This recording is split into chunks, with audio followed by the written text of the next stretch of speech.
Hello everyone, Alex the RC Freak here, coming at you with another video of the DBXL-E shock rebuild out of the box. I've been going through this rig and I'm not as happy with it as I thought when I first bought it. The quality control is worse than Traxxas, in my opinion. So if you get LOSI lovers out there, they get offended by that. I don't know what else to tell you. But anyway, I'm rebuilding the shocks because stock is 30 weight front and rear. A bit too soft in my opinion. So let me just move this over here. This is the shock right here. I got one already apart. These are a big shock. It's probably going to take 4 bottles of shock oil. I'm going to run 50 weight up front and I'm going to run 60 weight in the rear. So this is the shock all taken apart. You won't need a whole lot. If you got a big enough wrench to fit that, you can take this off, this nut, basically this cap off, and it has, you know, sides on it and stuff so that we can grip onto it. I just used channel locks because I got a nice set of channel locks and it worked. But let me show you a trick here. These are just the front shocks. I'm going to show you the front shocks. These are the same as the rear shocks. The front shocks, like for rebuilding wise, for like filling up with fluid and stuff. But whenever you rebuild a shock, you want to make sure this boot isn't cut. There's no weird stuff going on, you know, right in here. Make sure this is seated all the way around. Make sure this is tight. I've already checked those. Make sure this ball end is not worn out or damaged in any way. This is literally brand new on the kit. So it has this style of cap where this goes on like that. And this goes on like that. I don't really like this style of shock. I don't know. I don't know. It's really not designed all that better. It's better than the original gasoline DBXL. But anyway, this is the shock here. I'm going to set these aside back here so that way we got some room right here. But this is the shock here. So you got your spring, you got your adjustment, threaded collar, you got your spring perch, whatever you want to call it, and then you got your rod end, and then you got your upper shock cap rod end. So anyway, another thing I like to do, I like to keep a can of soda, 12-ounce soda can, or anything. You could just use any cup, whatever, and you put the oil in here. What I like about this is it's aluminum, and so you can stick the oil in there and just chuck it. So just a quick note. But see, I used some painter's tape. I had lying around some old painter's tape, and it's kind of old. The adhesive's kind of going weird on it, but I use it to basically, you know, protect this cap. So when you do it, because I didn't do it to this, and I got some little scratching right there and a little scratching right there. So not major. It's silver. I like silver aluminum myself. But anyway. Oh, and then also let me do a quick tip for you right here. This is Alex quick tip of the day here. See how this is flanged just at an angle on this little corner pieces? They're just slight angle. So when you go to stick this on the boot, you can stick it on and it should go on easily. But this one looks like it's going to be a little bit of a pain to get on. But anyway, it just basically helps so that way you can get it on a little easier without tearing this boot. So what you're going to do is you're going to stick this, compress the spring. That's a stiff spring when you have to do it compressed by hand. That's why I suggest having it on the table, a firm surface. And do that. There's a spring. Pretty good. Like, look at the size of that hog. It's a good, big ass spring right there. So, and then here's what I mean. Right here. See how this is? That shaft is probably about a 5-6 millimeter shaft at least. But anyway, this is the rubber boot. You want to make sure it's seated in there. You know, you can shave this a little bit bigger. I may do that. I don't know. Just to get it on a little easier. Or you can push this down and then stick this on just, you know, in between, and then just do it like that. But I usually don't like these boots. I like how, one thing, the design, if they're just a solid angle piece of rubber without these little, you know, cone things, they always bind up. They squish into the shock shaft and bind up. So with these little cone things, it keeps it from being on the shock shaft. See? They still kind of, you know, but see how they kind of crunch up like that instead of like squish into the shock shaft. So that's just something to note. I'm just going to show you one shock that's rebuilt versus all of them. The spring perch, I may have to do some mod there or something. But what I do is I grab this as firmly as possible. Grab your channel locks. And then you grab this with your channel locks. And you don't need these cranked tight. Yeah, I like them tight, but you don't need them cranked tight. And this one is being a little bit of a pain to get off here.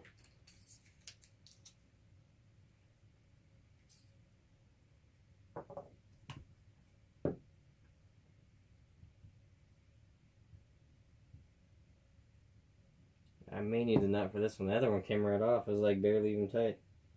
This one I'll probably need the nut. It wouldn't surprise me. So anyway. Yeah, I'm probably going to need a nut on this one. So let me pause it and I'll get this cap off for you. Alright, I'm back again.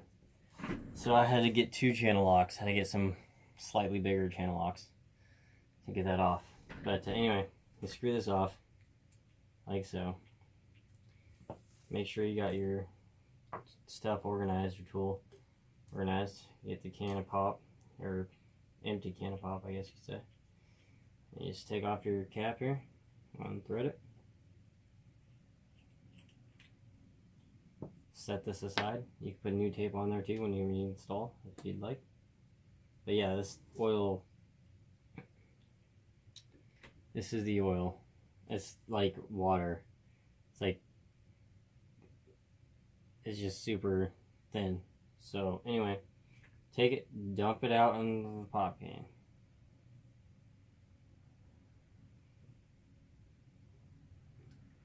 And just kind of cycle the shock shaft a couple times.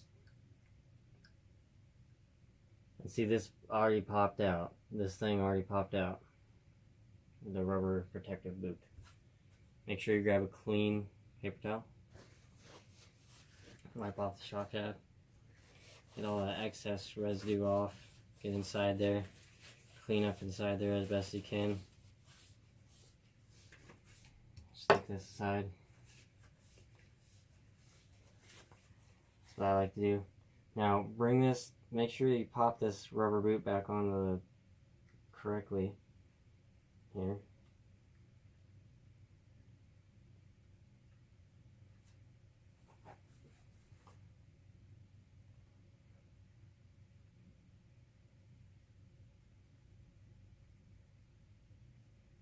Okay, so sorry about that. Anyway, this is a 4-piston shock piston, but this is a 7mm nut. Inside here, there's a 7mm nut, which I like this design because it really makes the piston and the shock shaft really tight. There's no slop like those E clips that have a little bit of slop once they get worn out. It keeps it nice and tight. So I do like that design. But like I say, with this truck, it needs to be gone through right out of the box. It needs to be gone through and tuned and set up correctly because LOSI sure the hell didn't do it. That's for damn sure. Anyway, but you take that, you take a 2.5mm wrench, stick it through the bottom, and then you take your 7mm wrench and you just tighten it. See, look at that. That one I had like a half turn, maybe a little bit more, maybe almost a turn to get that tight. So anyway, take this down like that. What I like to do, I like to squish it down just a speck. Now you set this aside. Let's clean this real quick. I'll wipe this down.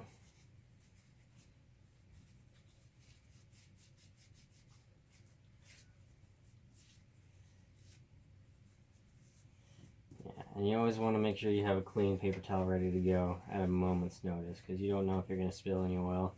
I try to take my time with shocks and do it right. Oop. And see, I could have spilled oil right there if that thing was open. Anyway, so you got your shock here and your other shock here. So basically what you do, you clean all your parts, stick them right there, stick your cap there. Now here's what I mean. Now look at this gap right here, in between here. See how sharp these edges are right here? They're really sharp. So when you angle them back, it helps it so you don't cut when you cut the boot when you stick it on. That's just a perfect example. I'll cut that off camera.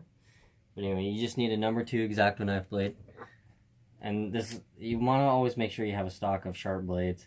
This blade, the tips broke off just a little bit right there. But this one's pretty sharp. The blade itself is just tip broke off. I used it kind of to pry on something last night, and I probably shouldn't have, and broke it. Anyway, so take off this as a brand new bottle, just to show you. Brand new bottle. Take off this.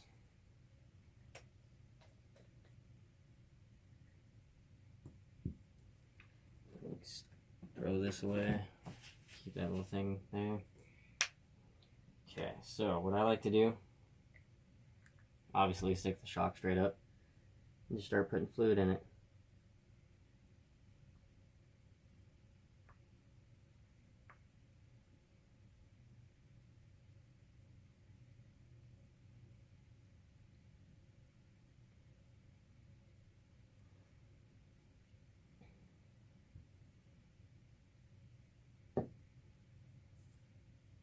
And you just slowly bring it down.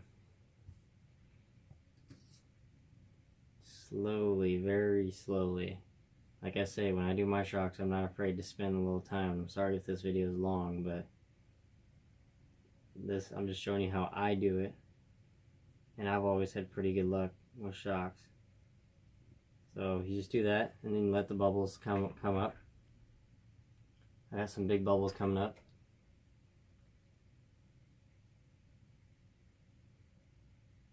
And let them all pop.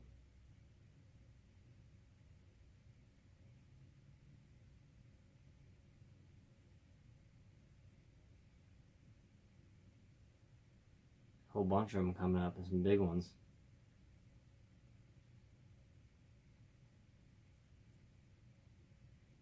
And you can slowly start going up, very slowly, and that's the key. Don't be in a rush, because a lot of people just rush it through, and then they get air bubbles in their shocks.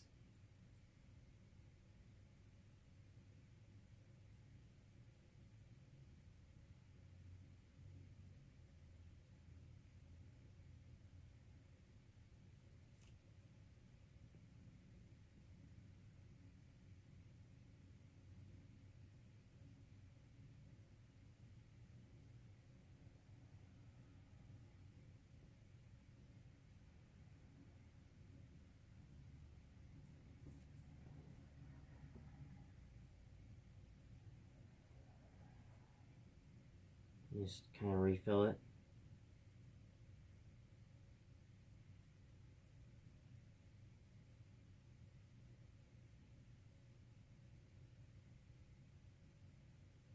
And you want, from the top of the fluid to the top of this, you want about 3 or 4 millimeters at least. So you just go back down again, nice and slow. Like I say, you want to get all the bubbles, air bubbles, out. You don't want to like have little air bubbles in there, so when you move the shock up and down, you feel it. It feels all like it's hitting air bubbles and stuff, and it like goes real fast and then doesn't really dampen the vehicle's ride. So, and this is a pretty heavy vehicle, so you'd want it to dampen. Just nice and slow. Like I say, when I do it, it takes time. It's not no rush type thing. But some people rush their shocks and then realize they got a lot of problems with their shocks. So I just go nice and slow. And then, that's how I do it. So that's all I maxed out. Start sucking it, the piston back down.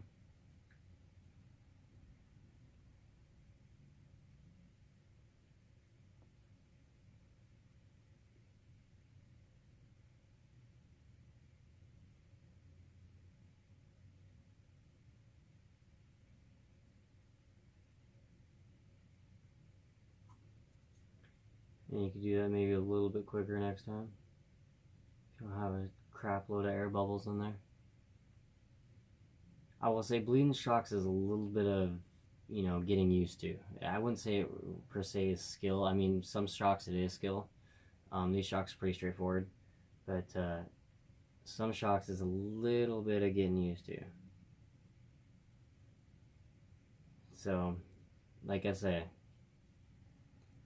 it doesn't hurt anybody. Just take some time to get them done right the first time, and then you know your shocks are solid. So it looks like it took half the bottle just to fill this shock, just a little bit over half the bottle it looked like. So let's see if I can get that on camera. Yeah, see, about half the bottle. It's right there, there's a line. So maybe a little bit more than half actually. So one bottle will probably be the front on the stock shocks, and one bottle for the rear on the stock shocks. So just so you know, I was told by the hobby shop when I got it, it's going to take 4 bottles. I had a feeling I'd probably do these shocks because they're kind of short and stubby shocks. They're not like very big like the X-Max long. They're kind of short and stubby, and the throw on them isn't very long. It's one thing I don't know. I don't know if I'm going to keep this rig. I don't know. But anyway, I may just top it off just a couple more.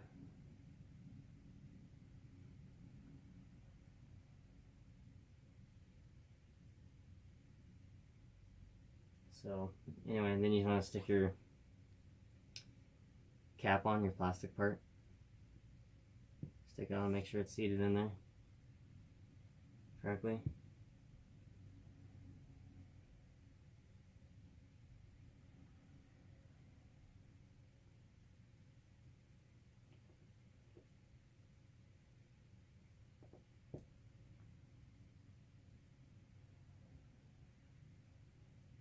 Okay. And you take this, thread it on like so. Now you want to make sure your shock's fully compressed when you're threading on the cap. It's the best way to do it. Of course, this tape came off. So let me just tighten up this cap here. Apologize it for being off the camera if it is.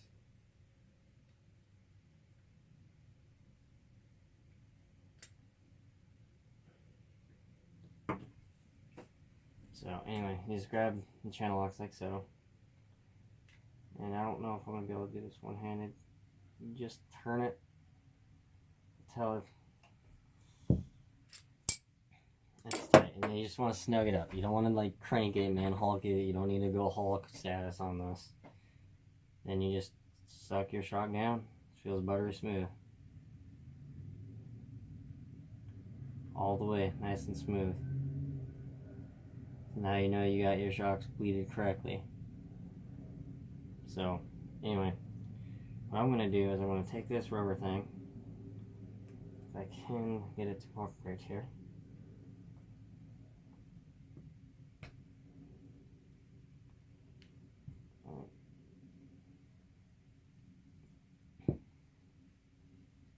I'm going to take my spring, slap it on like so. One thing to do, see how this collar's down? Or up, or down, or whatever, from this angle. You want to screw it all the way to the top of the shock cap. So it makes the spring easier to come on, because these springs are pretty stiff when you actually have to do it by hand, but with the weight of the vehicle, they feel a little soft. So, and that could be fluid. Fluid can do that too. If you have too light of a fluid, it can make the spring feel soft, because it's only relying on the spring. But I'm going to take my cut thing, and stick this like that for right now. I'm going to set it down right now. I may cut this a little bit.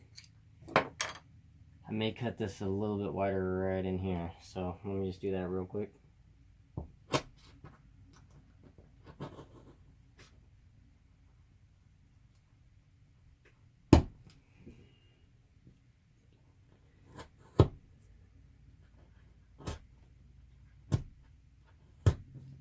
So basically I just cut this a little wider so that way it goes on a little easier. So you stick your spring on. Make sure your finger's not caught on it. Push the thing down, right? Take this, stick it on like so.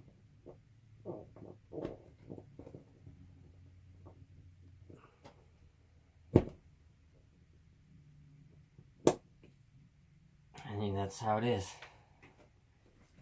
Goes on just like that. So this shock is rebuilt, and then you may want to take a paper towel, wipe off this cap just a little bit, wipe off any excess oil, but that's a rebuilt shock. So like I say, I won't do the second one on camera because it's the exact same, or the rears on camera because they're exactly the same. I strongly recommend that you chop these at an angle, make this opening a little bit wider. It's a little easier to put these on. I should have even made this one a little wider to put it on. But anyway, yeah, that's how it is. That's how you build the shock on the DBXL-E. And then it did take about half the fluids. Fluid levels are right there, right at the top is right there. So one bottle will do both front shocks. If you're not super sloppy about it and spilling stuff all over the place, then one bottle, yeah, will do your front shocks or your rear shocks. Alright, like I always say, thank you for commenting, subscribing to my channel. I appreciate anyone who does. It's been awesome, you know, trying to express my knowledge in the RC hobby for you guys. And like I say, if you guys have any questions about anything, please comment below, let me know. You know, I'll try to do my best to get a running video of this thing, but it's snowing and pretty crappy where I live, like I said before in my videos previously, as of right now, the moment. So I don't really like to drive them in the wintertime, even though I like them to be waterproof. I just don't like driving in the wintertime, just because I don't like moisture and stuff like that on, you know, my RC vehicle. But like I always say, thank you for watching my videos. I sincerely appreciate it. Alex RC Freak out. Peace.